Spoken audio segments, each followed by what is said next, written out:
दूसरा जो है, हरफ रवी को एक बार समझिए। काफिया जो होता है, सबको पता काफिया क्या होता है, काफिया कहाँ लगता है और रदीफ कहाँ होता है, इसको अलग से समझाने की जरूरत नहीं है। गलती क्या होती है और सभी किताबों में लिखा हुआ आपने पढ़ा ही होगा। मैं सिर्फ जो समझाना चाहता, मेरा जो तरीका होता था वो बहुत आसान सा था कि मूल शब्द क्या है,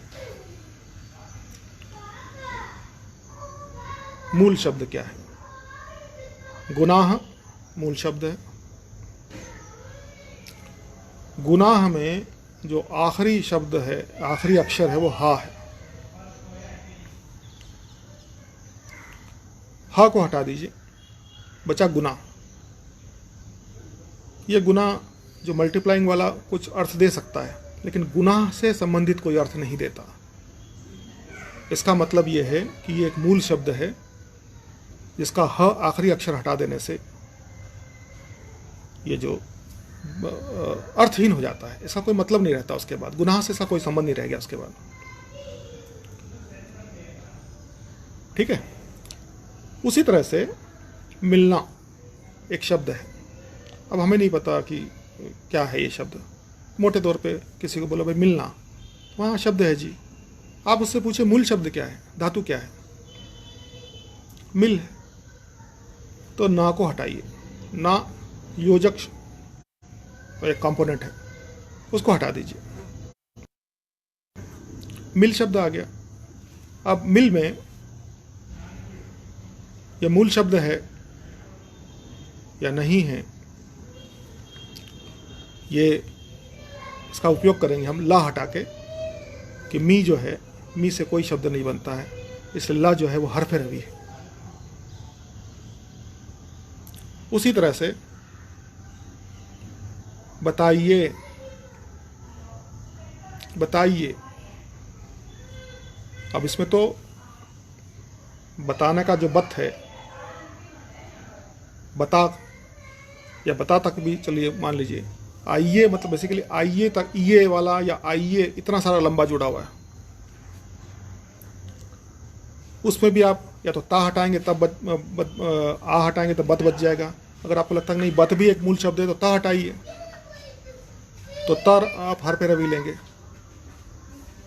और कोई भी शब्द लीजिए आप, सहारे,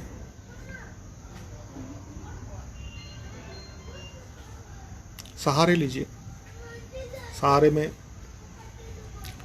सहारे शब्द किससे बना हुआ है, बोले सहारा से बना है जी। ठीक है ना, उसमें आ लगता है, इसमें ए लग गया है, शब्द मूल ही है। ए हटाते ही सहार बन गया, ए हटाते ही सहार बन गया। और रा जो है उसका जो व्यंजन है बेसिकली उस पर ध्यान दीजिए, वो हटा दिया तो सहा बन गया। धीरे धीरे इस तरह से आप हटाते चले जाइए और आपको लगेगा कि सहा कोई शब्द नहीं है, सहा कोई शब्द नहीं है, सहार कोई। आप हरफ रवि ए को लेना चाहते हैं या रा को लेना चाहते हैं वो बात की बातें हैं, लेकिन सहार कोई शब्द नहीं तो ए आपका हरफ रवि हो गया।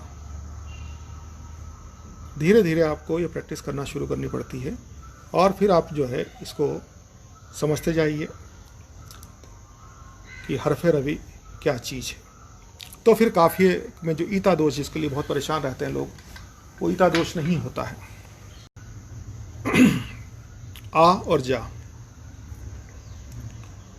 किसी गजल में आ और जा काफिये है। ठीक है। आ शब्द जो है एक मूल शब्द है। आ में से आ की मात्रा हटा दी तो कुछ भी नहीं बचा, शब्दों की बात छोड़ी, कुछ भी नहीं बचा। जा में से ज बचा, ज एक अर्थहीन शब्द है, आ हटा दिया तो आ की मात्रा जो है वो हरफ रवि है, आपका हरफ रवि हो गया।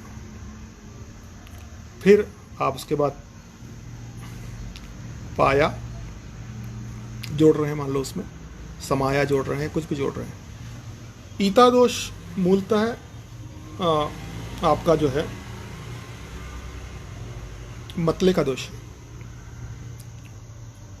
मैं जब सिखाता था तो पहले 4 महीने तक उनको बोलता था कि जो मैंने सिखा दिया है आप ईता दोष को भूल जाइए, शेर कहना शुरू करिए, मतला हम बाद में ठीक कर लेंगे और उसके तरीके हैं मेरे पास। तो शेर कहना सीख जाते थे। या उनको अगर पढ़ना कहीं जाना है तो 1-2 मतले लिख के दे दीजिए, उनको बता दीजिए कि ऐसा कर लीजिए आप इसको। देखिए क्या होता है, नए बच्चे के साथ या नए आदमी के साथ में ईता दोष की कहानी बहुत ज़्यादा कॉम्प्लिकेटेड हो जाती है तो बहुत आसान, लेकिन चूंकि जितना आप थोप रहे हैं मुझे तो पता है, इसलिए मैं आराम से उसको कर रहा हूँ। जो सुनता है उसको बड़ी तकलीफ होती है कि भाई क्या बता रहे हैं ये सब चीज़ें, ठीक है। वो जो है उसको समझाने के लिए आपको थोड़ा सा उसको समझ देना, सेटल होने दीजिए, उसकी गर्द को सेटल होने दीजिए। उसके बाद आप जो है धीरे धीरे जो उनको सिखाइए। तो ईता दोष जो है वो रिमूव करने के तरीके बहुत सारे हैं। अब जैसे गुनाहगार, तो गुनाहगार में जो है गार शब्द जो है वो जोड़ा हुआ शब्द है, तो हरफे रवि अगर गुनाहगार का देखा जाएगा तो गुनाह से वो हा आएगा। लेकिन सरोकार या कोई स्वर्णकार ही मान लीजिए, या इस टाइप के कोई शब्द है मान लीजिए जो दूसरे कारण से जोड़े हुए हैं, जो दूसरा योजित शब्द वाला एक शब्द आ गया, जैसे मान लीजिए गुनाहगार, वार, कुछ और जोड़ लीजिए।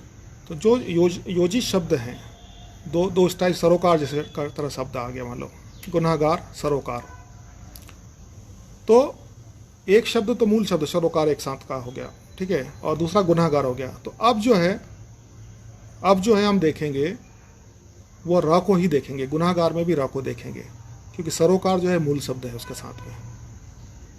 तो ये जो है उसके अनुसार चलते हैं। तो हरफे रवि जो होता है उसको समझिए, और गलती जो होती है वो हरफे तासीस की होती है।